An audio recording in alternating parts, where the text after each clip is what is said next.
Hello అండి. మేమైతే Sunday evening అలా నెక్లెస్ రోడ్ దగ్గర ఉన్న లేక్ ఫ్రంట్ పార్క్ అయితే వచ్చేసామనమాట. ఇది పెట్టాక ఎప్పుడు రాలేదు. సరే ఒకసారి ట్రై చేద్దామని అయితే మేము వెళ్ళాం. అరౌండ్ 5 కల్లా స్టార్ట్ అయ్యామేమో. మేము 6 తర్వాత అట్లా వెళ్ళాం. మేము వెళ్ళేటప్పటికి ఇంకా లైటింగ్ ఉంది.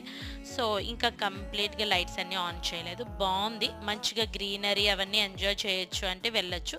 అండ్ ఎస్పెషల్లీ సమ్మర్స్ కదా! సమ్మర్ ఏంటంటే డే టైమ్ ఎక్కువ తిరగలేం. నైట్స్ అండ్ ఈవినింగ్స్ ఎక్కువ వెళ్ళాలనిపిస్తుంది. సో, మంచిగా one of the best option అనొచ్చు. హైదరాబాద్‌లో బానే ఉంది. పిల్లలతో అయితే బానే తిరిగాం. నైట్ అయితే గాలి మస్తేసింది. బట్ జస్ట్ ఆ హుస్సేన్ సాగర్ స్మెల్ కొంచెం అది కూడా దగ్గరికి వెళ్ళినప్పుడు లేక్ దగ్గరికి ఆ స్మెల్ అయితే బేర్ చేయాలి. అదొకటి బాలేదు. మీదంతా బావుంది. టికెట్ కూడా ఎంట్రీ టికెట్ కూడా తక్కువే. పిల్లలైతే ఎయిర్ అయితే మంచి గాలి వేసింది. చాలా బావుంది. పిల్లలు మేము ఎంజాయ్ చేసాం. ఆ చల్లగాలికి అక్కడ సమ్మర్ ఈవినింగ్స్‌కి బెస్ట్ ఆప్షన్ అని చెప్పొచ్చు.